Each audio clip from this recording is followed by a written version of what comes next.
Hey, Hey, what's up, man? Max. Hi, everybody. Hi. Gabe here, and that's Max. The funny thing about these things is that more often than not, people know y'all more than they know me. So instead of like introducing you guys fully, which, you know, if you've never seen Max and maybe you're watching this on YouTube afterwards or whatever, one of my favorite Canadians. Again, I always have to apologize to Seth Rogan when I say that because he is such an amazing Canadian.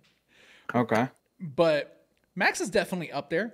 You do a ton of really great stuff on YouTube, both on your Blitzwinger channel and on your Fanboy Potion, which I believe you're still doing. Yeah. I believe you're still doing. So you guys know who Max is. Canadian extraordinaire, Lego extraordinaire. And Did you want me to introduce you then? We should just do this the other way around. You want to? Hey, what's up, everybody? How's it going? My name is Blitzwinger. Oh man, dude! Like, I just put it on. Your energy levels have I don't remember them being this crazy before. Like they've gone up. Really? Oh, up? Well, I mean, you got to keep people's attention spans, bro. They got like the attention span of a TikTok video, so you gotta. Yeah. You know. I struggle. You gotta maintain that. For sure. But hey, hello everybody! If you are here on the Twitch channel for the first time, because of good old Maximilian here. That's not even his real name. I just call him that because of Yu-Gi-Oh. But if you're here for the first time, if you want to toss a like, feel free to do so. And other than that, we're going to start talking to my boy Max. Shout out to all the regulars here. I see a bunch of you here. I don't want to start calling names out because then there's too many of you guys. But I do appreciate you being here. Welcome. Okay, Max. Okay, Gabe. We have a variety of things that I want to touch on, right? And I feel like the standard question that I'm starting with people when I do this, I'm trying to interview someone every week or once every couple of weeks. But okay, I guess the standard one. How did you decide to start doing YouTube? Like I want to know your YouTube origin story, right? You're very like superhero themed, or you were. I guess now you're shifting a little bit, but yeah. Tell me your origin story for YouTube. I mean, it did start like, again, I know that this is kind of the cheesy, like, hey, you know, it was a passion and then it kind of grew into something much more.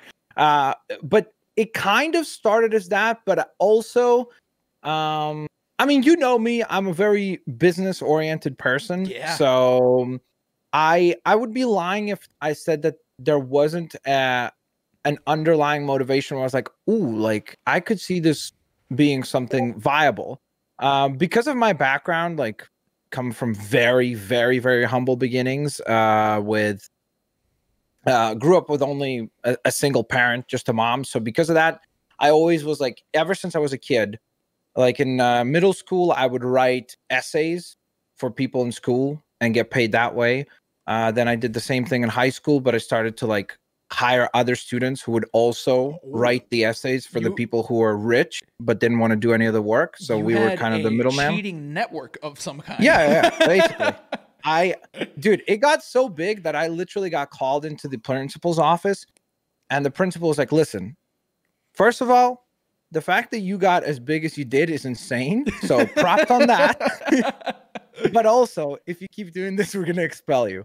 So the principal put a kibosh on that, and I couldn't do it anymore. But for me, with YouTube, I just looked at it as, especially when I was starting out, it really seemed like a very, very small amount of investment could lead to a really, really high ceiling as far as like financial returns and gains. And so that was definitely something that I like clicked for me early. And I was like, oh, okay, like there is the possibility to leverage this into something, and I could use this as a possible like stepping stone into whatever it is that I want to do next. Now within that, I think that you have to have a passion for whatever it is that you're gonna cover, because for me, like you said, for superheroes or whatever it might be, I've always resonated with DC Comics, Marvel Comics, and so the more games and content that I did that was based on that, that's the stuff that always did really exceptionally well. It just happened to be that at the time when I started out, there really wasn't many superhero games aside from the Lego games. And so that was the platform of games that I kind of like leveraged into some form of success, if that makes sense. A couple of things here. First of all, I want you to give us like a time frame. Like what year was this, right? Like, because around when did you start the YouTube channel? And other than that, like, I just want to comment very quickly, like, Yeah. You have the complete opposite of what has become the default advice for when somebody says, hey, I really want to start like a YouTube channel. Like what's, some advice that a content creator would give you. And now it becomes that the number one thing that I see creators say over and over and over is do not look at it like a business because it will not work. Cause it's just so oversaturated. I don't know if you saw the numbers recently, but YouTube Gaming put out the stuff that like there's like what 40 million or something creators. Yeah, it's insane. Creators. It's insane. And back when you started, when was that? Because it wasn't like that before. Yeah. So I think I started in 2010, 2011 or so. So it's been a hot minute. Yeah. When I started because I couldn't even afford to buy the equipment. Like I don't know if you ever used the HD PVR, like that was the device that we all, yeah. So that's old school for all of you who never had to use that thing. It was a nightmare. It was like a gajillion cables. Yeah. But so basically I had to like save up for that for quite a while. And, before I did that, I had like a really crappy like Steadicam. And I literally would just record like action figure videos. And then as soon as I could, I started to record actual gameplay. And again, you see, for me, even when I just started, I started where I looked around the entire like landscape of gaming. And at that time, it was like Rad Brad, Tetra Ninja, Ghost Robo, PewDiePie, that whole like Uber Haxer Nova, like that whole squad.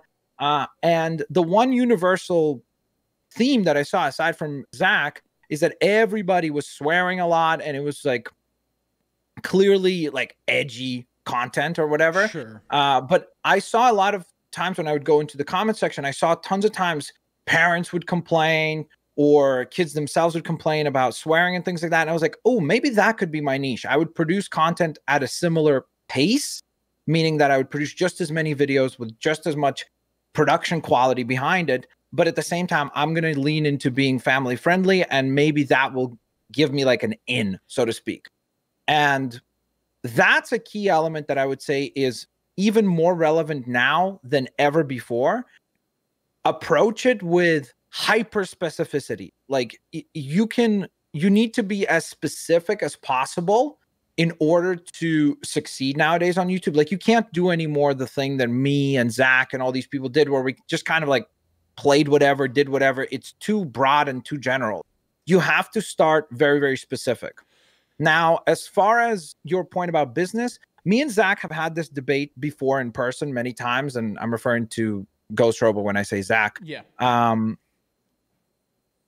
I just think that what he does is that he sometimes tries to romanticize this as like, oh, like it's this like job, not job, but like this passion project and all this kind of stuff. Whereas to me, I really do look at it as a job. And if you have a job, like, I don't know, let's say you are a clerk in a convenience store. Sure. You can't be like, oh, I'm uninspired to scan the items today. Like you just show up. You know what I mean? Like some videos are going to suck. Like some days I show up, I'm terrible. Everything goes terrible. The commentary sucks. All the jokes land flat. Voice impersonations, everything is just off. It's just like regular work, you know? But I show up. Like every day I show up. I look at it as a job because I think that that allows me to not get emotional about it. Like I literally, I show up, I clock in, I do my time, and then I'm done.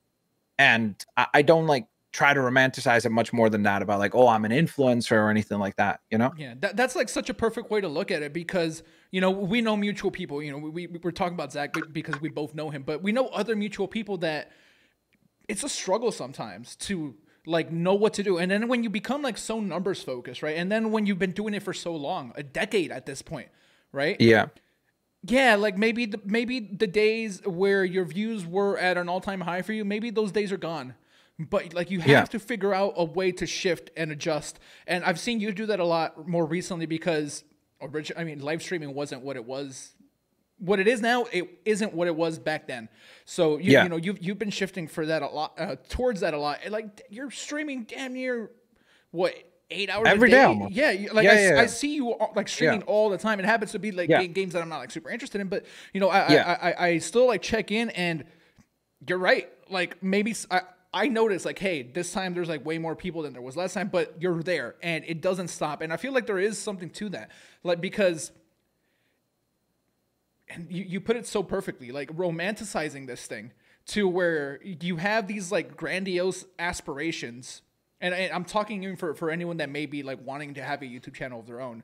Like, you got to keep expectations in check, because that feels like that's like the most dangerous part. Because if you don't, yeah, it becomes dangerous. And you're going to have in general, like the most dangerous thing is that you start doing the whole comparison game, you know, and again, it all depends on your own like personality type, right? Like for me, I'm just like, to me, the reason why I'm able to go on ahead and keep it almost like very cold, my relationship to YouTube specifically, is because I don't want, like, my personality type just does not work and mesh very well with the whole being an influencer and really going all in and kind of like letting people in and like, hey, here's my life, blah, blah, blah, blah, blah. Because I just think that you start to, I feel like a lot of times then you're no longer living your life and you're doing a job. You start to kind of like let your job influence the decision making that you're going to do in your life, whether it be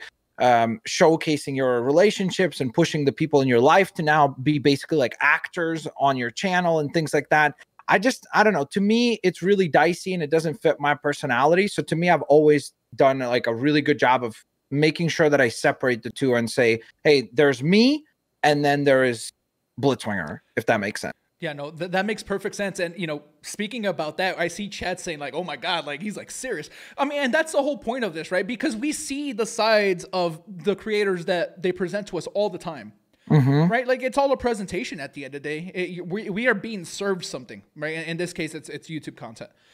Yeah, but there's always a person behind it. And for me, you know, going back to what you were talking about, where you have to like figure out like a small niche, right? For you, it was like family friendly stuff. And I feel like there's content creators that just never speak about these things. Like, yeah, we quote unquote know them because of like the vlogs they upload, but even that like often is a facade. Like it's highly edited, it's highly structured to where, hey, this is what we are presenting to you and this is what we want you to see. And that's why I thought that this was a fun idea, to get to know the creators that we enjoy and we see their content damn near every day, and just try to get them, you know, in a bit more of a personal light, and just try to find out more about them personally. So that's what this is, guys, because a lot of people are like, oh my God, this is like so serious. It's not going to stay serious. Don't worry. No, it's all good. Like, again, because showing up to this, it's not like, again, it's me, not Blitzwinger, if that makes sense. Yeah. And even though I know some people equate that with like, oh, you're being fake then on the channel or whatever. No, I just look at it again. Like I said, it's a part of my personality, but it's nowhere near all of me, or like how I behave off stream or with my friends or with my family and close ones and so on and so forth. Yeah. I mean, I warned him that I was going to ask him this. I told you beforehand that there was a lot of people that wanted to know a certain thing, and I'm going to ask you because you said, yeah, the girlfriend thing. Yeah. All right. Because I had multiple people say, oh my God, ask Max if he has a girlfriend. So this is me asking Max if he has a girlfriend for y'all. Right now, I would not. I just basically date around right now. Nothing serious, especially with the quarantine stuff. It's so crazy. Yeah. In general, like, again, that is another thing. You see, like, oftentimes, I remember specifically, this will make sense. Just, I'm not trying to dodge the question. We will follow. I remember specifically when we went, I don't think you were there that year, when we went to, I think it was a PAX. Zach was there as well. Okay. And I remember there was this big, giant YouTube party, and like Jacksepticeye was there, PewDiePie was there. There was like, I might have been at that one because I was at a YouTube party with Felix was on his way or something. So, like so maybe you were there. Yeah. So when we were at that party, and just kind of the dynamic of all the other like big YouTubers, I very quickly realized that I don't fit in with the whole, like, at the drop of a dime, they're recording, they pick up the phone, they're like, oh look, this. So to me, I've always as far as like girlfriends or anything like that, like or serious relationships. I just don't want to bring anybody in, because I feel like if you look at it, again, without naming any YouTubers or anything like that, most of the time, as soon as you bring in your girlfriend to appear in your videos, first of all, again, it becomes a way for you to drive engagement and for you to drive views and things like that. And I feel like a lot of the times that stuff starts to, like, your YouTube videos start to infect your actual real life relationship. Yeah. And I always want to try to make sure that that's separate, because I don't want to let the two worlds, it's like in Ghostbusters, don't let the don't let the streams cross. You know what I'm saying? Well, yeah. I mean, and I 100% agree with you, right? Like, not so much anymore, but once upon a time I had a successful YouTube channel, and you know, I'm one of the people I'm one of the people that deleted it. I had million view Lego videos before you. Like, whoa. Yeah. Well, so like, what happened? You know, Did you stop showing up? I'm silly. Like, I'm one of those people that like, oh, like, I'm not gonna be forced into doing this type of content because I don't want to, and I don't care about the view. Like, I'm just a silly dude like that. Like, you know, in my head, it's me being principled and standing on something. But at the end of the day, I should have just chased success, right? I don't know if you remember the Amazing Spider-Man 2. Like, I the first 3 parts of like my series for that were like at 1 million plus. But yeah, I deleted that channel. Like, that channel doesn't exist anymore at all. Like, those videos are impossible to find. Wow. I should have kept them around. You know, probably. But I mean, you see, like, the issues that I think a lot of times are also, like, again, because why? Because you start to romanticize, you know, like, I am highly heavy on practicality. So if something works, lean into it while it works, because you don't know how long it's going to work, right? And you can't assume that, oh, you're always going to have something that works because you're so awesome. Because I think that a lot of YouTube, a lot of life in general is luck and being at the right place at the right time. 100%. And so when you do get those opportunities to be at the right place at the right time, you need to like lean into them and not get lazy or start being much more like, oh, that's not me, or you know what I mean? My original point was, like, even back then when the YouTube channel was like successful, like, I was married for 7 years. Not once did she appear on it. Like, I feel like you and I think similarly when it comes to, like, you got to keep those things like separate, because like then go ahead. Again, for me and for you, because of our personality. Yeah. But for somebody else, who's like much more like, okay, as long as both of the people in the relationship are consenting to their relationship being that public and constantly open to the criticism of random strangers who only get, like, you know, very edited perspectives of those interactions. And if you're okay with that, that's perfectly fine. For me, I don't want that. I don't need that. I don't desire, like I've always said, I do not desire fame. There's a reason why I was so hesitant to use even a face cam for so long and everything like that. It's just because I don't desire to be famous. I don't have any desire for that. Yeah. So but there are people who they literally, like, that's their drug, right? Yeah, 100%. They should lean in. Yeah. It's just not for me. All right, so moving off of this a little bit, I want to get into your childhood. And that sounds kind of creepy, but like, yeah, a lot. What was it like growing up for you? Because you lived in different countries and stuff like that, right? Yeah. You already mentioned that, you know, single mom, very similar to me. I also had a single mom, so I feel like other than the moving part, although I moved countries once, you just did it a couple times. Yeah, we have a similar upbringing, but how was your childhood? Also, did you have a lot of Legos growing up, or was that just a thing now? I had, but I had like the knockoff. Yeah, like the ones big that would literally, ones. Yeah. Like we couldn't afford the actual Legos because they're too expensive. Yeah. For me, like, I honestly don't remember a whole lot about like Ukraine, which is where I was born, because I don't know. I was just we left when I was like 4.5, so you know I remember like brief little moments, but nothing particularly like that stands out. I know a lot of stories that I heard growing up that I kind of like pretend that they're my memories, but they're not, because I just heard them a lot of times. Yeah. But Israel was definitely at the time when we immigrated to Israel, it was like the first big immigration boom from Russia and Russian-speaking countries into Israel. So there was this weird like period of time where, oddly enough, we were being discriminated against, which is a weird thing to say as a heterosexual white male, but yeah, for sure. everyone was constantly calling us stinky Russians. It was like the most popular term. I don't know why. We weren't particularly stinky, like we were quite hygienic, but I don't know. So that first couple of years was rough because all the like native Israelis, they absolutely despised us, like the Russians, who, because there was a big giant wave of immigration, and so it was mostly just me kind of sticking together with other Russian kids, and we were known as like the Russian mafia because every time we get called names, we would always fight everybody. So it was like a big giant Grab thing. a baseball bat, meet in the back alley. Oh yeah. I fought this one kid in grade 3. Oh man! And I beat him up, and he was like the richest kid in the school. So his dad was a lawyer, and he calls up my mom the day after the fight, and he's like, "I'm gonna put your son into prison because he beat up my son." Like, this guy was nuts. Like, what are you talking about? He's like man? 8 years old. yeah. Like, I'm legit like 8, 9 years old, and this dude's like, "I'm gonna put him into prison." I'm like, okay, good luck, my man. Yeah.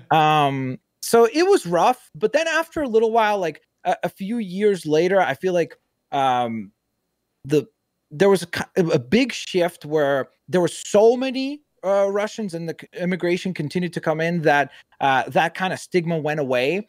And I really, really, really loved my time in Israel. I do know, like, when I tell people who live in Canada, they are always shocked about the sort of stuff that we did. So, like, for example, there were multiple years where I would go to school with a gas mask as part of your like school attire, right? So it'd be like, you'd have to wear your shirt and you'd have to have a gas mask because it was just like, you'd have to be ready for a bomb or anything like that to come in. And if you didn't show up with a gas mask, you get sent back home. If you ever saw any type of like garbage bag, a loose backpack, anything like that, you immediately had to call the bomb squad. Like, we were trained as kids to call the bomb squad. That's crazy. Like, I did it, I don't know, hundreds of so that's why I feel like when I just moved here, I was still kind of like odd and paranoid, I guess, by people who live here standards, because I was so hypersensitive to all that kind of stuff, where like whether it be like a terrorist attack or anything like that, I was just so like dialed in from ever since I was a little kid that those transitions from each country were tough. Like that first period was really, really difficult. But again, I feel like humans were really, really good at acclimating over time.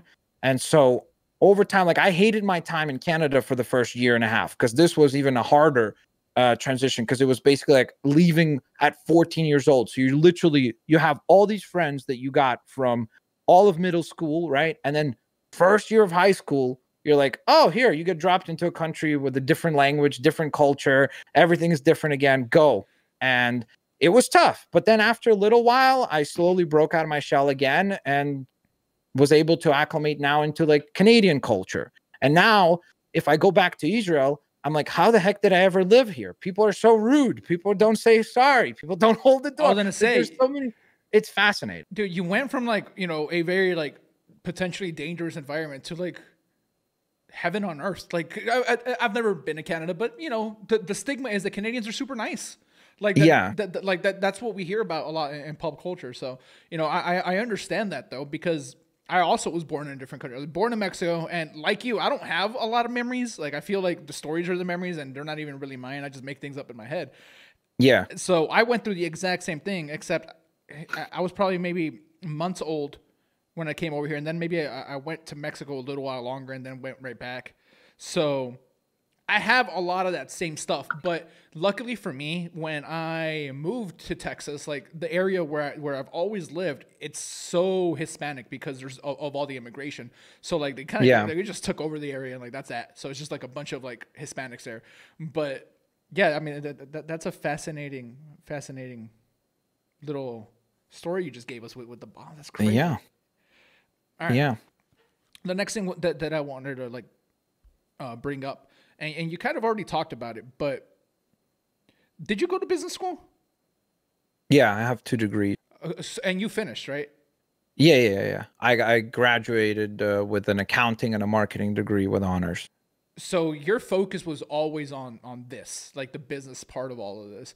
And I would never recommend anyone, pardon for interrupting. No, you're good. I would say if you want to do something with business, don't go to school. You don't need to. Everything that has to do with business is exactly what we're doing. It's all people. It's just relationships and being able to communicate, being able to reach out. Like the way that you set all this up, right? Like, you said this is the 3rd episode, right? Correct. The skill set that you use to do these things is exactly what you need to be successful in business. And so because of that, I would say that there are some practical degrees, like if you want to be an engineer or a doctor, something along those lines, I think you should go on ahead and obviously get a degree in those things. Yeah. But I personally, the only reason why I actually finished school was because just my mom was like obsessed with having her kid graduate. And so I just pushed through and finished it. But I personally, like, I've done basically a couple of different speeches, like where my teachers from high school bring me in to talk to like the grade 12s to like guide them into university or like help them or whatever. And I remember the first one that I gave, my teacher who brought me in, Mr. Booth, he was like, okay, so go ahead, like start the speech. And I literally started it with like, who wants to go to business school? And as you know, the vast majority of people, if you ask, most of the time it's like, hey, what do you want to do? I want to be a businessman or a businesswoman. And it's this like blanket statement. I don't know, maybe 95% of the room raised their hands. And I literally just said, well, I think all of you should go on ahead and cancel your applications to university. Mr. Booth calls me over immediately. He's like, what the hell are you talking about? Like, you're supposed to encourage them to go to university. And you literally just told everybody to go on ahead and drop out and not go to university. What are you talking about? And I was like, I got to be honest. Like, I genuinely think the vast majority of the knowledge that you attain in school, especially when it comes to business, is going to be useless. It really all comes down to just you yourself being interested in it. I'm weird in the sense that I literally derive pleasure from studying business moves, marketing plans, things like that. I genuinely find joy in trying to figure out, like, what is the psychology that somebody's able to create something and then convince a large group of people that this thing is worth exchanging a currency for that item, service, good, whatever it might be. And so to me, it's always intriguing on that level. And then there's a lot of like finance and things like that. But in general, I would say you don't need to go to school unless if it's a practical degree, for the most part. I don't know if you remember, but you and I were in an elevator together one time. And okay. Where's this going? Well, I mean, it pertains to what we're speaking about. Oh, okay. And then no, I'm joking. I was gonna say, and then I took it all. No, you were telling me about. I thought we weren't going to talk about that. No, you were telling me about. You knew somebody with that elevator buttons was like something that they figured out a way to invest in, and then they ended up making a ton of money with like something so mundane that no one ever thinks about, like elevator buttons. Yeah, it's fascinating. Like when you really think about the world around you, like everything is a business to a certain extent. Like every item, everything that you own. And I had a friend whose dad, literally to this day, as far as I know, owns a factory where all they manufacture, like literally the only thing that they manufacture are elevator buttons. And the guy at that time was doing annually $32 million a year. For elevator, like that's so crazy. Elevator buttons, insane. So I bring that up to ask, don't give me any like crazy specifics, but like I'm assuming you've begun to do things outside of YouTube, right? Like no, multiple revenue streams is something that is like standard, like business 101, right? Like you want to make money in different places, tertiary incomes and secondary income, everything, right? So like I'm not asking you specifics, but is there a lot of stuff that you do behind the scenes outside of YouTube, or is YouTube still the focus for you? YouTube has not been my like main revenue for a while now. Like I do well outside of you. Awesome. It's again, like, for example, for me, when I just started doing well on YouTube, because that was the first thing where I was making good money, I definitely immediately was like, okay, I need to invest. I don't want to buy a Lambo or nice shoes or nice clothes. You bought Supras once. What did I buy? You bought Supras once, didn't you? No, I didn't. Dude, remember we were talking about Supras? It was during a podcast. Oh, maybe. Yeah. I might have. Yeah. Yeah. Okay. No, go on. Yeah. I forgot what they were called. You're right. Yes. Those were maybe the exception. Yeah. But in general, I just wanted to like put all the money into things that would continue to like produce money, just because, again, I come from a background where it's like no money. Like when me and my mom moved to Canada, we were so like, again, the reason why we had it so tough is because I'm also I've been raised to like never take on debt. Like if you can help it, don't have any debt to the best of your ability. Smart. And we would literally, like, I remember specifically, we were walking by a corner store pizzeria, and I would ask for like a slice of pizza, and my mom would look and she'd be like, no, if we buy this slice of pizza for $2, it eats into our weekly budget for food. So we were really, really like, literally every 10 cents mattered. So because of that, as soon as I made money, I immediately always wanted to create other pathways where the money could continue to go on ahead and create more money and kind of like let it snowball. So I invested in real estate, in the stock market, private equity deals, angel investing. So it's like some of those were flopped because you just can't have a 100% hit ratio. But I've been fortunate enough that I leverage a lot of that stuff to where if, let's say, one thing falls aside, I'm okay. Like I don't need. As someone with almost all of them too. As someone, me, with almost no business experience, I want to criticize you for one major failing, right? Okay. So all this sounds fantastic, Max, but you messed up. You could have done pretty good with Pokemon cards. What happened there? I legit. I told you this, right? Yeah. Well, we won't mention his name, but someone specific. Yeah. Yeah. So there's some YouTuber who a while ago was investing a lot of money. Like we're talking tens of thousands of dollars into Pokemon cards. And I remember I berated the guy. I was like, this is the dumbest thing I have ever heard. Why would you do this to yourself? Like literally you're buying something that does not produce any type of income. This is literally, you might as well be buying rock. Like it made no sense to me. Fast forward, he probably on individual cards, he could probably right now, if he sold them, he would legitimately go on ahead and recoup all his costs with like one card. So that was a good investment. Like to me, what I would say is to anybody watching or in general, like you said, when you say you don't have business knowledge, I think it's just a matter of pivoting your mindset from consuming to being to investing. If you make that little switch in your mind and you start looking at the world from an investor standpoint instead of constantly just consuming stuff, I think you'd be surprised how successful you could be in the things that you do know.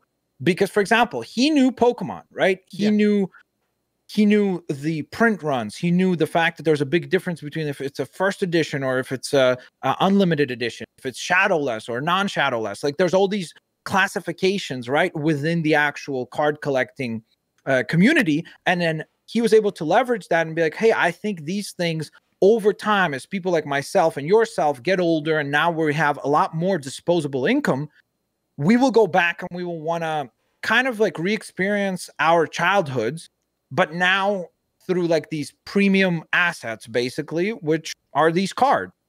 And he was able to leverage that into success. So if you do the same thing, I guarantee you there are some things in your life that you are consuming or you're interacting with on a regular basis that you would be surprised how much knowledge you have. like I literally bring this up sometimes to people, like as something as simple as if you have a great awareness of who your internet service provider is, right? Sure. And you could look up like, hey, are they a publicly traded business? And could I possibly own some of their shares? And you could literally just get to the parity of where you own enough shares of that internet service provider where they pay you a dividend quarterly or cumulatively over the course of a year. The dividend covers your entire internet bill, and then you still have capital appreciation. You're going to be doing really, really well if you keep using that kind of a strategy in many different fields in your life. Yeah. I mean, it makes it makes a whole lot of sense, but you know, you think about these things, right? Like for some reason, like this is something that clicks in your head. A lot of us, like we have other stuff that like it's a mess up here for us sometimes. And I don't even mean as like, you know, it's a thing now in 2020. Everyone's like a little bit of a mess, and you know, I feel like it's probably always been that way. But yeah, for me that's not something that ever really comes. Yeah, but that's why I said it's a consciously you have to make the switch. Like I always keep it like as simple as like, because sometimes people are overwhelmed. Like if I talk about the stock market or something like along those lines, they get very like, oh, it's a scam, or they get really, you know, it's intimidating. Yeah, because it's like, oh, I have to put money on the line. Like they consider it gambling, and it's not a physical asset, so I don't want to participate in that game. But you have to realize that the stock market, particularly in the US, has been the biggest driver of wealth over the course of probably the last 100 years. So it's one of those things that, yes, you could ignore it, or you could be overwhelmed by it, or you could accept the fact that it's probably a good idea to get an understanding of at least somehow of how it works and how it operates, and how you could go on ahead and leverage it so that you can participate in that wealth. Because you look at, even right now, the United States, if you look at what the stock market did, like March was one of the biggest sell-offs ever. And since then, now it's gone on to brand new records. So if you did not take advantage of that dip there, you just missed out on possibly like a generational buying opportunity to get into the stock market. Yeah. But at the same time, I would say that no matter what, you should try to participate, get educated, but at the same time, try to participate in it, because I think if you get a good understanding of it, you will be able to leverage the growth of the US economy so that you get personally wealthier as a result of it. Yeah, look out for the Blitzwinger business book. That's somehow I manage. Have you seen The Office? Are you a fan of The Office? So. Michael Scott was going to write a book called "Somehow I Manage" about being a manager. There you go. All right, so we're talking about everything that goes like super well, right? Thankfully, you're doing great business wise. But maybe shifting a little bit back to YouTube, let's talk about the things that don't go so well, right? Because in the history of your channel, right, close to 10 years at this point, not everything you do is going to be a hit. And I'm not talking about individual videos. I mean more like, what's maybe a time or two where you've decided to like put a lot of eggs in a single basket and it just doesn't work out, or any like directions that you maybe regret going in, and you're like, well, I really wish I wouldn't have done that. Do you have any of those that stick out to you? You see, I guess I'll approach this question from two different perspectives. One, if I was giving advice like to a third party person, I would definitely say, like, for example, if you look at it right now in general, YouTubers who are incredibly successful right now are people who leverage their influence into a product of some sort. Merch. So go buy merch. You take James Charles, he does the makeup stuff. Logan Paul, he did the merch stuff. Like, you have to, if you want to really, really take advantage of popularity and everything, you have to have a product attached that basically over time your YouTube videos just become ads to drive foot traffic to that particular item that you're selling. So from a third party perspective, that's something that I should have done. I should have been, when the channel was performing at its highest, I should have been leveraging the success that I have, the eyeballs and the attention that I'm getting, into a product that I could be happy with. So that's from an advice standpoint, as me looking if I gave that advice to myself, let's say. Sure. But I also have a reason for why I didn't do those things. For example, I had a big energy drink company. Some people could figure out which one. It's probably not hard. Yeah. Yeah. Reach out to me when the channel was taking off, and they offered me a lot of money. Like, it was like, holy, okay, this would be really cool to like get this kind of a check on a yearly basis for 3 years in a row. But I couldn't, like, morally, I couldn't get there to be like, I can't recommend this thing to my audience. Like, I felt like I don't know, like I felt like it was an immoral thing for me to be like, yeah, drink this thing, even though in my real life I would never drink it, and I think that it's horrific for your health and so on and so forth. So that's where, like, there's always a trade-off for me, where some things I'm just not comfortable to do, even though it might be an incredible opportunity from a financial standpoint. And so I'm not gonna sell a product that I'm like half inspired by, or particularly if a product could have actual like health ramification. Yeah, that stuff is real bad on the audience. You know what I mean? Like, like if somebody was like, hey, like, recommend this, like, again, energy drink or something, where I'm like, dude, everything in this thing is just horrific for your health. I couldn't, with a clear conscience, to be like, oh, well, you know, I'm getting $100,000 or something, so I don't really care what happens to everybody who's going to consume this thing, so I'm just going to push it. But like, I can't get there. It's sad that, you know, you're people like you, and I feel like I would do the same thing. Like, like, you're not the rule, you're the exception. Like, people are taking that check. Like, they don't care. Yeah, I know. Well, I know some people who got that offer right after I declined it. Yeah, no. And they took it. Yeah. Look, and again, I'm not being judgmental. Like, I'm not trying to sit here on a high horse and say, oh, I'm better than you. Because look, there is shares of companies that I own that you could make very compelling arguments of, like, hey, if you own Apple shares, are you okay with basically the type of labor conditions that people are experiencing in China that Apple is using? Like, are you promoting that? Are you okay to be a partial owner of Apple, knowing all that information? The fact that the factories had such high suicide rates that they literally put up suicide nets so that people, when they jump, they just land into a net and they bring them back in and say, hey, you got to keep working. So I'm not trying to say that I'm like morally somehow above some of these things. It's just, I guess for some reason, some things I can kind of like separate business and morality, and then some things where it's like, if it's me personally having to like put my name behind something, I get a little more cautious about which opportunities I take on. Like, I was like, how do you juggle so much, right? With creating the content, right? And like the streams, and then on top of what everything else you have going on. Like, to be frank, I do much less than you. And even like this, like, I don't have enough hours in the day for half the things I want to do. Like, how do you do that? Like, just like to have so many balls in the air, whether it be YouTube, whether it be business, whether it be family or relationships, whatever the case may be, how does it not become like just too much? I mean, I don't know. Like, I've always been very efficient as far as like the things, like, I know exactly when I wake up, I'm like, okay, I got to do this, then I got to do this thing, I got to do this. And like, to me, I structure the day in such a way where I get everything that I must get done as fast as possible, so that then the rest of the day really is up to me to like kind of manage however I see fit.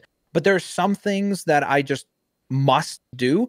And I think that if you get in the habit of like, for me at least, what helps is like, I have tons of these like different books. Like, I don't know why, it helps me like actually to write it down. So like for each day I have the date at the top, and then the whole list with little check marks to it. And if I hit those check marks, it's like there's a sense of accomplishment. And it's almost like you got to get yourself into the mindset of like, get it into a routine, because once it becomes routine, you don't notice how you just suddenly become a lot more productive just by sticking to this plan. So I think that when you say you don't have the time or whatever it might be, I think it's, if you structure your day, or particularly like for some of my friends, I've recommended to do this exercise, like take a piece of paper and like literally write out everything that you do. Like from the moment that you woke up, like have that paper with you and write down, woke up, I don't know, 8 a.m. or whatever you wake up. Then you 8:05 went to brush my teeth. But like write out everything and see what kind of time skips there is between the different events, because that's typically speaking where you have time sinking events, where there might be time that is being wasted that could be used and allocated more efficiently. Dude, you sound like a machine. like I just want to go hang. Yeah. So bring us through a day in the life of Max, right? You wake up, way earlier than me. But okay, so cool. You wake up at what time are you waking up? Nowadays usually like 7:30. All right, man. a.m. Yeah. That's an early start. All right. So yeah. So what do you do? What's a standard day for you these days? So usually I eat and go for like an hour-long walk with my dog. Oh wow, a whole hour. Yeah. Because and during that hour, that's when I'll usually start checking news. I'll listen to a podcast. I'll go on ahead and have an audiobook going, just something along those lines. So that's my like slow input of information, but all stuff that I am genuinely excited, like not stuff that I'm like burdened to listen to, stuff that I genuinely want to hear. So like, for example, this show. I was going to ask you. Well, maybe name, I don't even know if you listen to this many. What are 3 podcasts? Because I listen to a ton of podcasts. I love Jocko Willink's podcast, okay. But again, that one is very, so he was a Marine, and he tells a lot of war stories, and it's one of those podcasts that like I went down the rabbit hole and listened to a lot. But then I noticed that I was just getting into this like really dark place, because he talks a lot about like, crazy war stories and just like really, really heavy-handed stuff. But I like listening to people like that, because I'm like, as somebody who has no desire to be a member of the military or anything like that, I respect military men and women, but I personally can't get there. Like for me, like I unless if I absolutely would have to, I would never like want to volunteer. We've aged out. To be a part of the military. But I love listening to people that are part of the military, because I just feel like they give me this really great perspective on life about like just in general. A lot of the times the problems that you and I have seem so minuscule when you listen to what these military men and women have to go through when they're in a hot zone or something like that. It's like insane, and you're like, these people like go on to live quote unquote normal lives, or expected to live normal lives after that type of stuff. So that's one. I love Tim Ferriss's podcast. Then as far as like just entertaining ones, I still do have, let me see my Spotify here. So I listen to a couple of wrestling podcasts, because sometimes I like to keep up with wrestling. Okay. I listened to the wrestling podcast is called Solomonster Sound Off. So there you go, all you wrestling fans. Okay.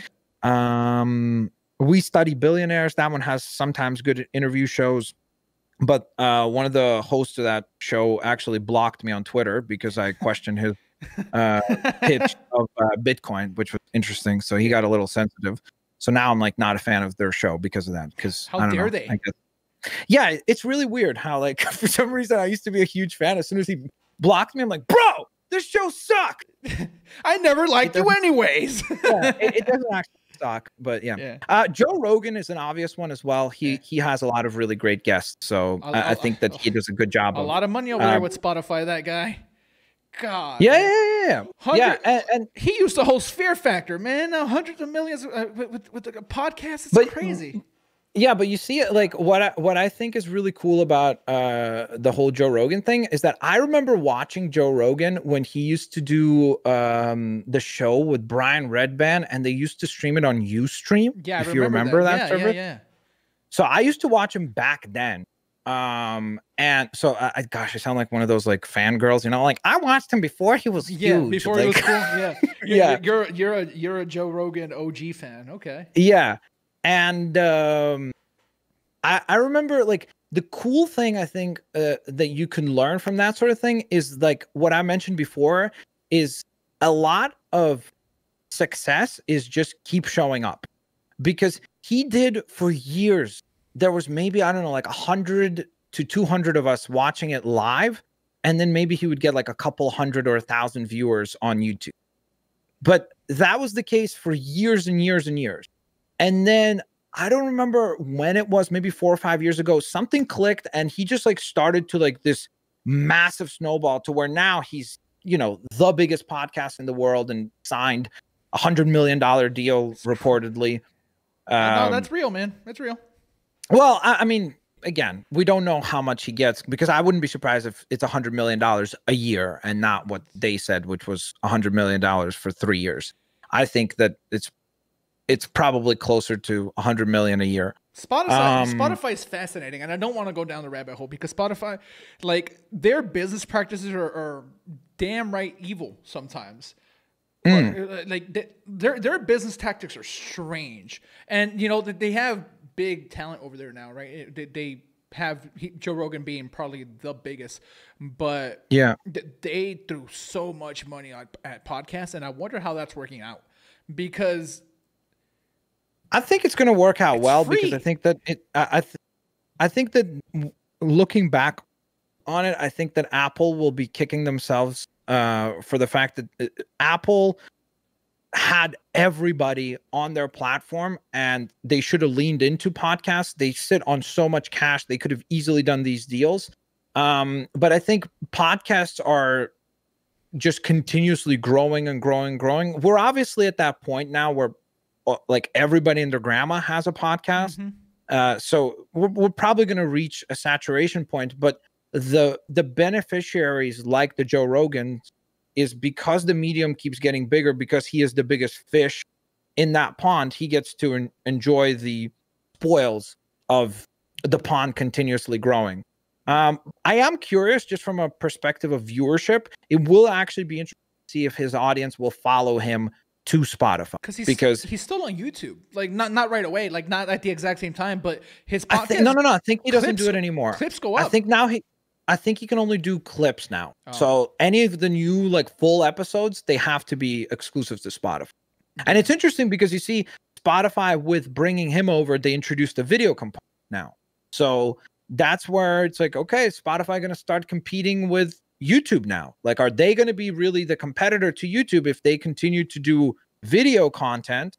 Who knows? Yeah. We'll see. Enough about Joe Rogan, though. We want to find out a little bit more about you. So yeah, another thing I wanted to ask you, though, or were you going to say something? No, you're good. Okay, I was going to say, what are 3 things that people might not know about you that you're okay with sharing right now? It doesn't have to be anything serious. Just what are 3 things about Max the person that maybe just people that watch you every day don't know? I am not 5 foot tall, like a lot of our videos. Thank you for reminding me. How tall are you? I remember you being like 5'4", 5'5". I think I'm I don't know the let me see how it converts to feet. Yeah, convert this. Let's get to the bottom of this. Feet. Because you guys use so 5'10". You're not 5'10". That's a lie. Oh, I'm 1 meter and 81 centimeters. Dude, no, you're not. I'm taller than you. Yes, I am. Okay, do you want me to take out ring tape? We do this live? No. I mean, well, dude, I remember you like. I thought you were like. You weren't. How tall are you? I'm just under 6. I'm not quite. I'm just under 6. Okay. Why do I remember being like inches taller than you? I don't know, because we were sitting in those really low chairs. No, but we've stood. Maybe I was also. We've stood next to each other a lot too. Like, I mean, like at E3. Yeah. Like, I mean, I don't know. That's what that's literally what it even says on my driver's license. What, dude? My driver's license say I'm 7 feet tall. Like they don't care. What in Texas? Oh, really? Yeah, in Texas they do not care. They're like, hey, it's how so tall. maybe I'm not. Maybe I need to. Yeah, check. yeah, you need to check. I don't believe. So maybe Famished in the chat said, I was talking to Jay Shockless and he's 5'8" and Max had to bend down to be in the picture.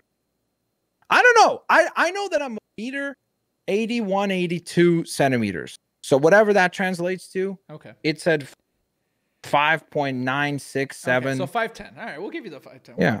All right, so that's one thing. What are a couple more things? One. What other thing that they wouldn't know that I wouldn't mind for them to know? Oh man. Athix is tall. I was Athix is, yeah, he's tall. He's tall. I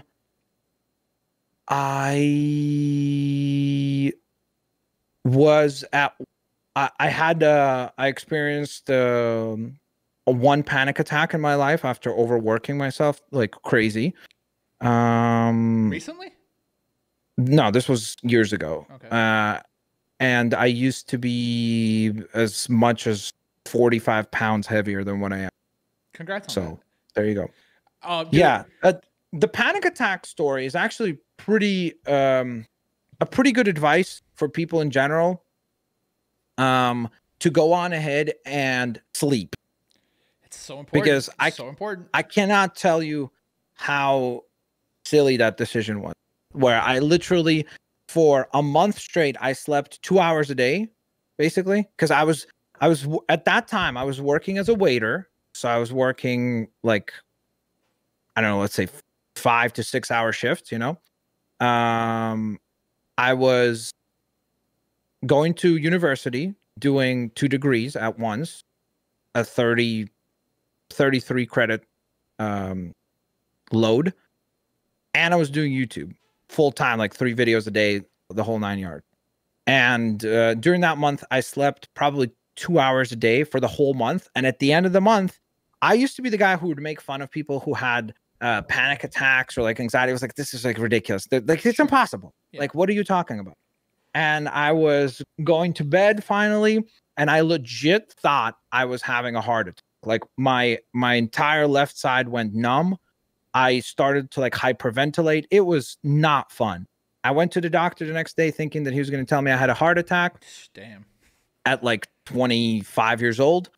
And he was like, no, this, like, your heart and everything is healthy. All the results are good. It's just the fact that you probably had a panic attack. And I was like, what, me? Panic attacks? Are you kidding me? But I guess you can have a panic attack. So it's not a fun experience, and definitely gave me an appreciation that those things are real, but also rest. Rest is important. I make that a point. Yeah. Like, again, that's probably where a lot of my like day goes to. Like if I feel tired, if I feel okay, this explains a lot. Guys, I don't understand how I don't have any time in the day, bro. All I do is sleep for 14 hours. Yeah, and then after that, there's all this like only 10 hours. What's going on here? No, man, sleep is really important. It is. Yeah. But also, at the same time, though, I do respect the people like. Trust me, I get the people who are like, I need to push right now. Like, it's important for me to like get a project done, assignment, an exam, a business task, whatever it might be. So sometimes you need to push, but just make sure to try to keep it balanced. All right. Another thing I like to ask people, and especially people that have been doing it for this long, we've seen a couple small examples of people gracefully bowing out. But like, what's your end game? Like, do you ever think about for YouTube? Yeah, like, do you ever think about the day where you don't upload? No, man, come on. No, like, do you ever think about the day where you don't upload anymore? Like, whereas it's just like, yeah, thing? I've been close to like being like, okay, this is it, like 2 or 3 different times. I don't like to talk about anything like charity stuff that I do. No, but I had like. The odd thing is that both times when I was going to be like, okay, I think I'm going to start to like wind it down or something like that, I got like crazy, life-changing charitable opportunities where I was like, my stupid little videos had an impact on this person or persons to this type of an extent that they that they derive this much of a positive impact, that every time it happens, I then have this weird like feeling where it's like,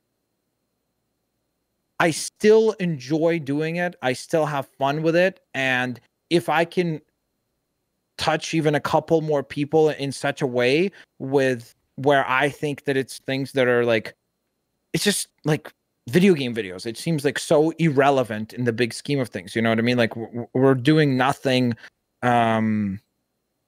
Yeah, we're truly like impactful. We're not doctors or like, you know, Yeah. but then when you have those kinds of moments, it unbelievably humbles me. And I always feel like, okay, I as long as I can feel like I bring something to it, and as long as like I feel like there's a portion of my audience that continues to enjoy it, I'll try to do it as much as I possibly. That's really great, man. Or for as long as I. You know, big kudos to you, because a lot of people, and you know, you can't even fault them for it, but a lot of people don't think about stuff like that, right? Like they're more self-facing. We're like, hey, like I got to do this because, you know, me, like, and you're right? Maybe there's a bunch of people doing a ton of charitable stuff, and as it should be, no one really talks about it.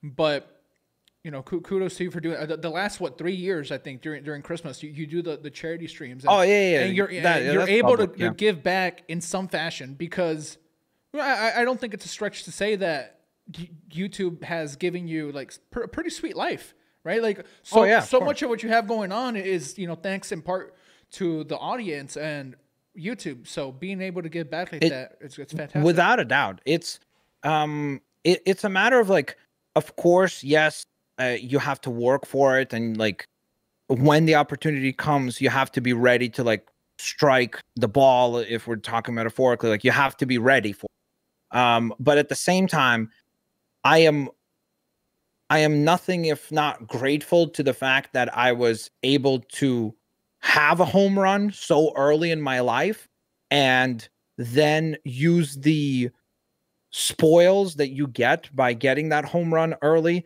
and try to leverage it to make sure that my life is better, my mother's life is better, my family's life is better. Like just leveraging that to be impactful, first of all, to my closest circle. But then once that group of people is doing well and you feel like you are able to help, then you start looking outwards and you're like, okay, now I want to try to share this as much as I can in whatever way I can. And it doesn't have to be a financial thing. It could be just your most valuable resource, which is your time, right? Like being able to go and volunteer or do this or that.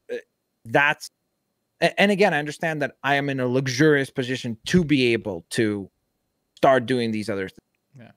I believe it was Tony Stark's dad that said no amount of money could ever buy a second of time or something like that, right? He said that in yeah. Something along those lines. All right, and I'm going to get to some viewer questions here. We're going to start to wrap up, but there's a couple more things I wanted to bring here in the end, just to, you know, lighten things up. Not that this is like dark or heavy or anything, but my bad. No, you're good. You're good. I found this a fascinating conversation, and I personally learned a lot. So, you know, thank you. But I wanted to ask you about yesterday. And forgive me if I get a little lively. Manny, I'm about to talk. What the hell is Disney doing? Like, what are they like? I know you like The Mandalorian a lot, right? Like you have the podcast, and it's fantastic. Yeah. What the hell are they doing? Why do we need 10 Star Wars shows? Why and 10? I mean, I'll extend it to Marvel, even though I like Marvel. I do like Marvel. I'm not a fan of Star Wars. Like, what are like? How is this okay?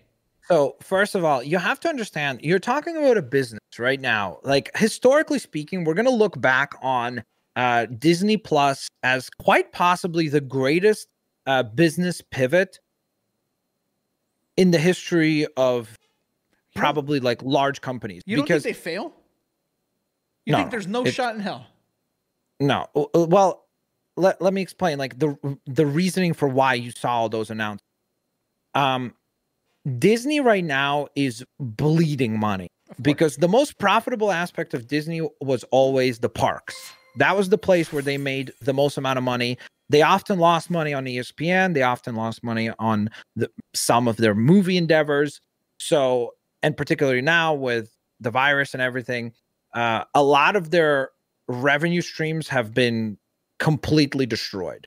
And so it's a business that like, for example, yesterday, Disney laid off 39,000 employees and their stock hit record price. Why? Because all those announcements that you were listening to yesterday, you have to understand what was the context. What was it was an investor presentation, right? Yeah. So you have to understand who they were presenting to. They weren't presenting to you or me, the Star Wars fan. They weren't presenting to the Marvel fans. Yes, we are the ones who are giving it the biggest microphones to the announcements and like shouting it from the rooftops, but they were talking to the investors. And what they needed to communicate clearly to the investors is that they are all in on Disney Plus.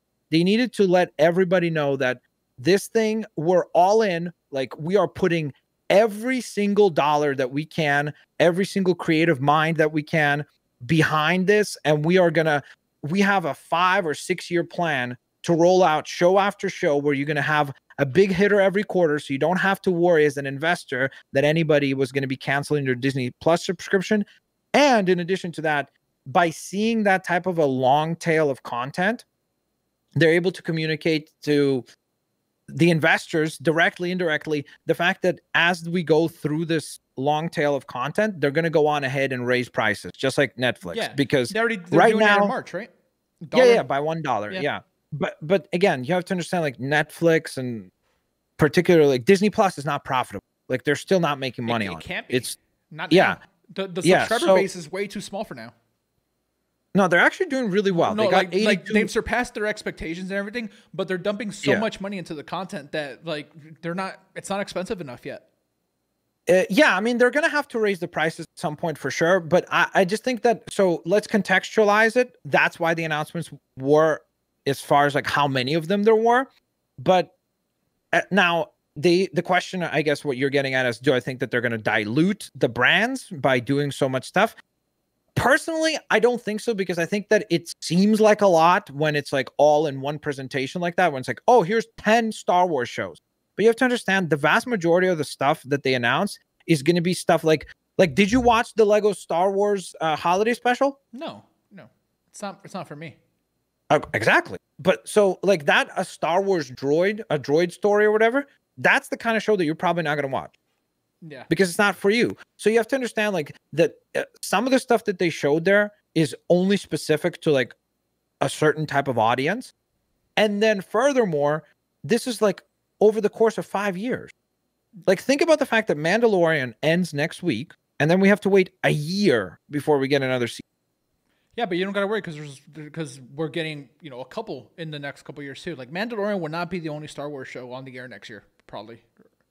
I'm not sure if they said anything about when Ahsoka launches or the New Republic Starfighters, but do you? I don't think, I don't put it this way. For me personally, the only time that I log into my Disney Plus subscription is to watch Mandalorian. And if I could have more reasons on a weekly basis to use that service, I would be more than happy. Yeah. Thank you for the subscription there, Dab.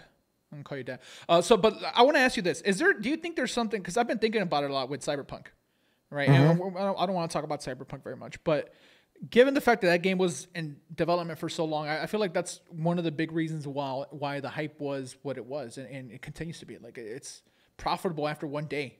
The pre-orders alone made that game profitable. I don't know if you saw the announcement today.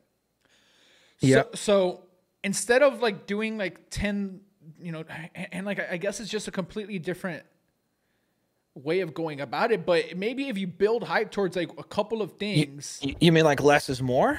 Maybe it could be, but you have to understand that it's a from a Disney's perspective, it's not they're not going us. The super hardcore nerds who are going to watch everything, we're not the rule. We're the exception. Sure. And when you're trying to get 100 million plus subscribers, you cannot just have one tentpole show after one tentpole show. It's just not enough. You need to have scattershot approach, so that there might be one show that appeals to this particular group of people, and then this show appeals to this particular group of people, and then mixed in with that approach, it's like Netflix. Like, look how many shows Netflix publishes. Their quality continues to dip it's gone as far as down like big Netflix time. exclusives. Yeah. But the sheer number of shows that they put out, It's slowed like, down. It's slowed down big time.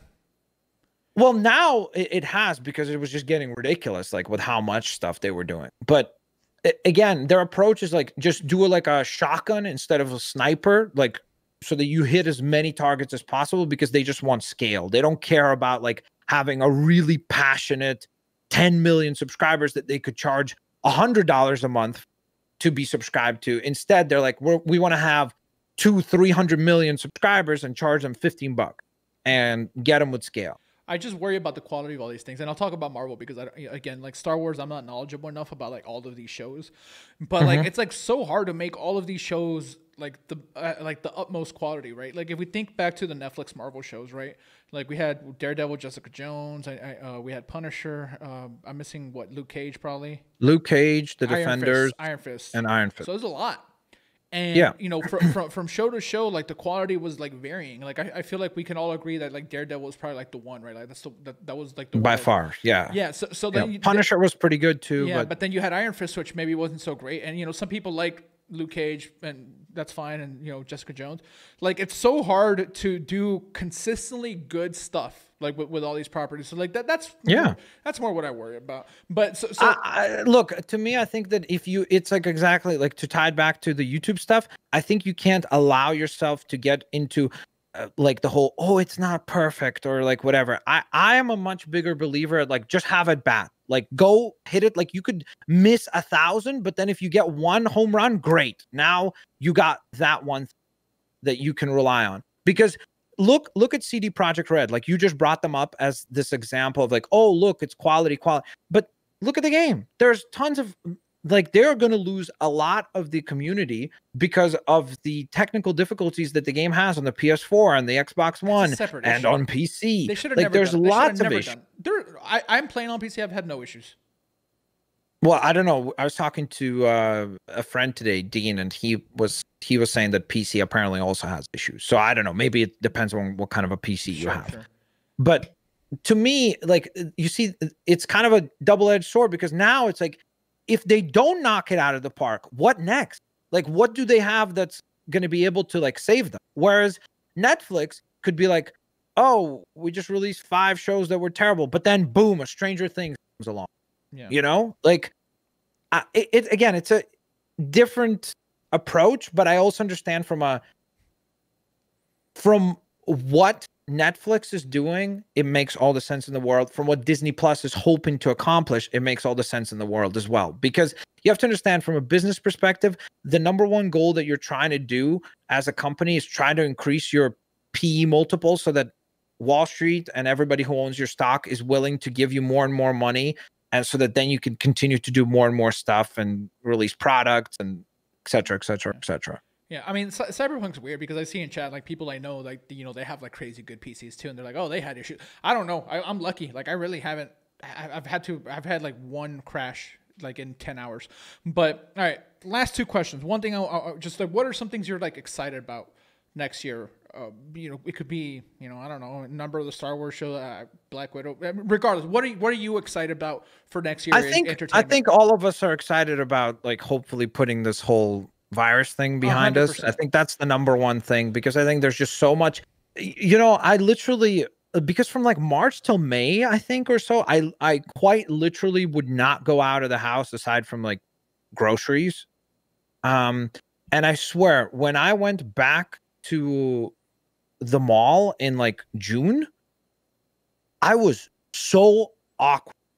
Like, yeah. I could not, like, usually, you know, when you're talking to like the checkout person, the cashier, whatever, you're like, you can crack a joke or something. Like you I don't know, you feel very like social. You don't, at least for me, usually I'm not awkward. Yeah. But that couple of months being like having such little interaction with people in person, I legitimately became unbelievably awkward. So I'm looking forward to just hopefully putting this thing past us. That's number one.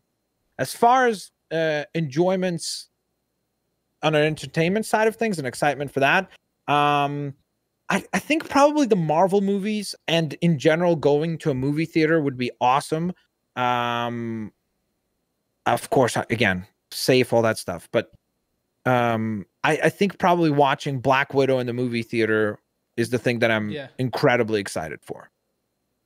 Okay, that's good. I'm also very excited for that. I miss like they don't do midnight screenings anymore, but I miss like the the 7 p.m. like first yeah exactly like even standing in line for like a couple hours with like complete strangers and just like talking to random people like you miss that stuff. Yeah, like watching like legitimately with the year we've had, it's like remembering watching like Endgame and Infinity War in the movie theaters on release day. Like it was insane. Like some of the most fun memories ever, just in terms of that scene when Thor arrives and says, "Bring me Thanos." Remember? Yeah. Like the whole audience erupts. Like I got goosebumps now. I remember the one is Cat picking up Mjolnir. Like that's the one. Yes, exactly. Like all like Avengers Assemble, like every one of those, or like when all the Avengers return, spoiler alert, all that stuff is like bananas how much fun that stuff was. I feel like I didn't even realize how fun those experiences were until this year we couldn't have Yeah. I mean, and I feel like there has to be a silver lining to this, like at the end, like because there is to most things in life, even tragic things. And that's probably going to be the one, because maybe we're more divided. I mean, I'm American, so I'm speaking about America. Like there's an incredible division, but I feel like after this, like when we have an opportunity to maybe like all be in the same room, like I think we're all going to miss the hell out of each other, and we're not going to be so worried about all of these things that are divisive. But all right, I hope so. Yeah, I hope so. I think that this is that's probably in general the weirdest thing about currently the way the world is just how divided things got. But I hope that you're right in the sense that by being so locked down and like having a lot of these problems, I think that the hope is that a lot of people kind of realize that we're a lot more alike than we're different. Yeah, we're gonna take a couple questions from chat here, but the last thing I want to ask you guys, this isn't a job interview, but I want to know, like, 5 years from now, like, where do you like see yourself? Like, where do you see yourself in 5 years? Again, very, very typical job interview question, but I always find people's answers for that to be fascinating. I would hope the things that I have been working on, like building, I hope that they are at least past their embryonic stage to where there's something that I could point to where there's like a team of people working on this company that I've been working on putting together. And I hope we have at least a preliminary product ready to go. So that could be the main thing that I like sink my teeth into. So I know that that's a vague answer because I can't really speak to the specifics, unfortunately. But I would hope that that project succeeds because I really believe in it. And I think that it would be, I continue and hope that all my effort that I'm putting into it flourishes. But again, with businesses, you never know. Yeah. So hey, if you need a team member closer to the south, reach out. No, but if you guys have any questions for our good friend Max, feel free to type them in chat and we'll ask him. But hey, thank you. This has been super insightful. I've done. Do you know Aaron? You know Caboose? Yeah, I met. You know Caboose, right? Yes. Okay. Yes. I've never talked to the guy, but like I the first one I did was with him. Second was that.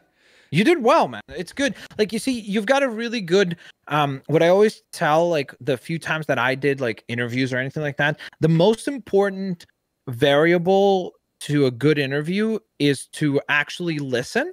Because I think, because I sometimes do that poorly where I will not listen. I'm waiting to like make my point. And it's super important. Like you do a good job of you listen and then you're able to either add something to it, but then also like continue to move the conversation along and allow the interviewee to answer the questions. This is only my third time doing it. So like, obviously like, I feel like I'll improve as I go. So yeah, like, but it's a good start, man. Because again, like I said, I think that's the number one thing is just like listening. Yeah, I try to be okay about that. All right, so thank you, by the way. I appreciate that. All right, Ozzy wants to know, how long has Blitz known Gamer and how did they meet? Okay, so Gamer's somebody that I recorded videos with. It's Dean.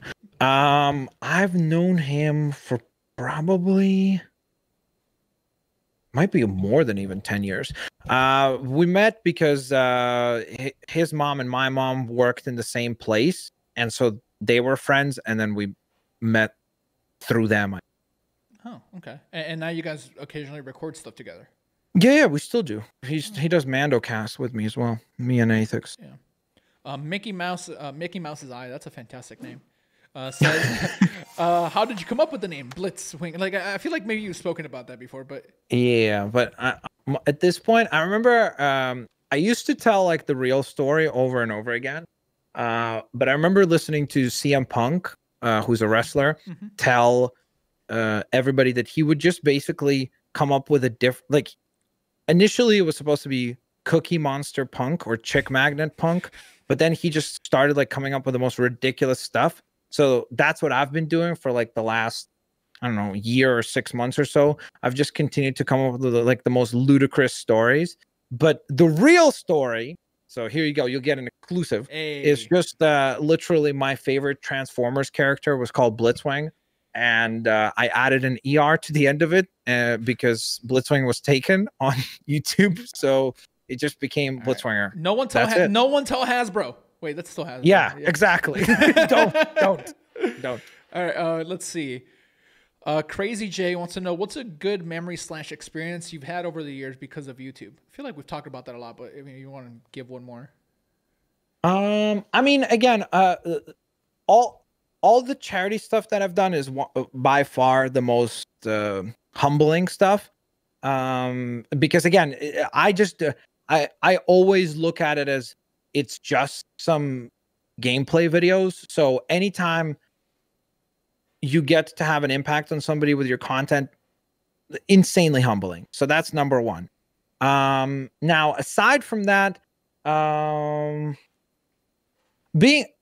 being able to like help my mom financially is something that, again, also a huge. The fact that I was able to get to the point where I created other revenue streams and other businesses and things like that, and I could go and tell my mom like, hey, you don't have to work, you can like just relax, was an incredible feeling. That's fantastic. That's great, man. Athix, who we both know, says, what's your personal game of the year? Personal game of the year. It's kind of tough because I feel like this year, what was like Ghost of Tsushima, I feel like is the first answer that I want to give. Marvel's Spider-Man might be up there as well. What else was this year? Last of Us. Name some stuff. Last of Us. Oh yeah, Hades. For sure not Last of Us. No. Doom Eternal. I didn't play Hades. I played Doom Eternal was really good as well, but not my kind of.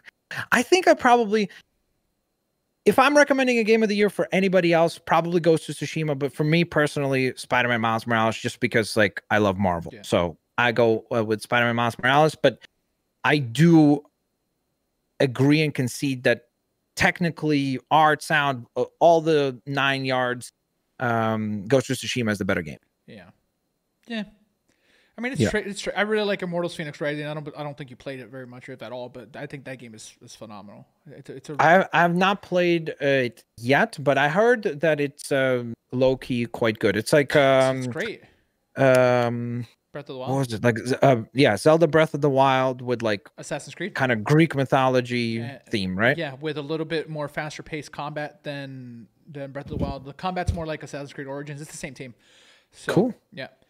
Cool. Kim wants to know because I had like mentioned this before when like one of the streams, for you to tell the story of when I spoke to your mom that one time at the we were. Okay, so I have a very overprotective kind of typically Jewish mom. So if you're Jewish and you have a Jewish mom, you know exactly what I'm talking about. And we had traveled. What was it? Was it PAX as well? Yeah, I think we were in Seattle. I think it was PAX East. Yeah, PAX. PAX Prime. Sorry. Sorry. Yeah, so we traveled for PAX, and Gabe ended up staying in my room as well. No, you stayed in mine. I'm joking. It's the same thing. It's just a joke. Oh, okay, yeah. Okay, I was confused. Yeah. And basically, like, my mom had woken up. This was like, I don't remember if it was Saturday, whatever. She had woken up, and on Russian news, for some reason, they were saying that there was a hurricane in Seattle. So my mom, being my mom, she just immediately started calling me, but my phone was on silence, and it was really early. I don't remember what it was, like 7 a.m. maybe. And she starts calling, and I'm not picking up. So she automatically already decided in her mind that I've probably died in the tornado, or I'm pinned down under some rubble and I need rescuing. So she calls the hotel. They don't even want to put her through before to like the actual hotel room, because they're like, it's against her policy, blah, blah. But she literally started screaming at this lady so that they put her through. And then Gabe can vouch for, she probably screamed at him as well, because they call the actual hotel room. Yeah. Gabe was the one that woke up and picked up the phone. So he picks up the phone, and I swear, like, I'm like half asleep. I'm like looking at him. I get up and I'm looking across, and he's like, his face, the speed with which he went, like, it's for you. Like, I don't know what she said or what she called him or whatever, but he just immediately throws the phone to me. I pick up the phone. She's like, are you alive? That was the first question. I'm like, yes. And from there, she proceeds to say, I thought you died in a hurricane.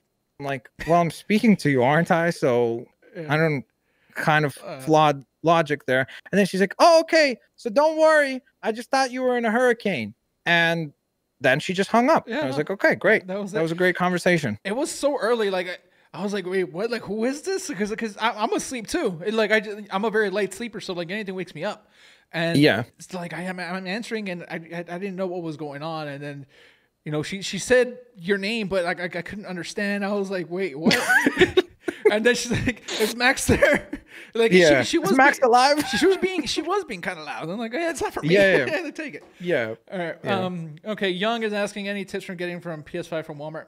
Wait, I'll give you the tip. Yeah. Like, there's nothing. Yeah. There's nothing you can do. It's gonna be a nightmare to get. I don't think there's gonna be easy access to either. Well, Xbox maybe, but PS5, I don't think you're finding one easily until probably April 2021. Yeah.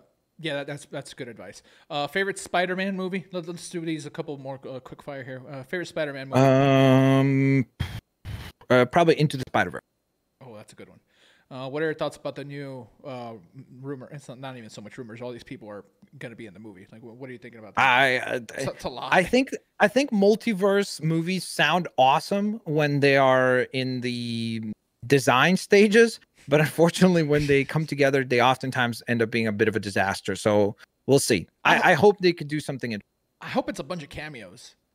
Like, how could you? Yeah, I hope it's nothing like where they're trying to make all of those things like all make sense, and like, because they will not succeed with that sort of thing. Storm from your stream wants to know what's your favorite superhero movie. Period. Not Spider-Man necessarily. Iron Man 1, the first Iron Man. How do you feel about the Winter Soldier? I think it's again, technically, it's like my answer with Miles Morales, where it's like there's some movies that I will agree are better. Like if I was just telling somebody to go watch a Marvel movie, Iron Man 1 is not the best one. Yeah. But because that movie made us cool, like people who liked Marvel comics, up until that point, it was not cool, you know? And then after the MCU started to like grow and gain popularity, I remember in high school it was like noticeable. I became way cooler because I was the guy that knew all the Marvel stuff and everything. Like suddenly it was cool to be a nerd, you know? Yeah. It's been such a change, man, because you're right. Like when we were young, like you're almost ashamed to like say, oh, like kind of. Yeah. Like, everybody would make fun of you. Yeah. And then now it's like it's the opposite. You know what I'm saying? Yeah. Like if you don't watch the Marvel movies and you don't know about comics or anime or things like that, it's crazy how much that has changed, you know? Yeah. All right. Well, I do be. Wait, how old is Max? Someone's asking. 28. Yeah, he's a young boy, very young. Kind of. I mean, 28. That's getting close to 30. I'm about to be 31. I mean, like, God, like those 2 years, I did not feel old when I was 28. Now that I'm 30, I feel it, man. Come on, man. You got so much time ahead of you, bro. Just think about some of the people out there. Like the guy that created Walmart. He didn't create Walmart till he was like 53, bro.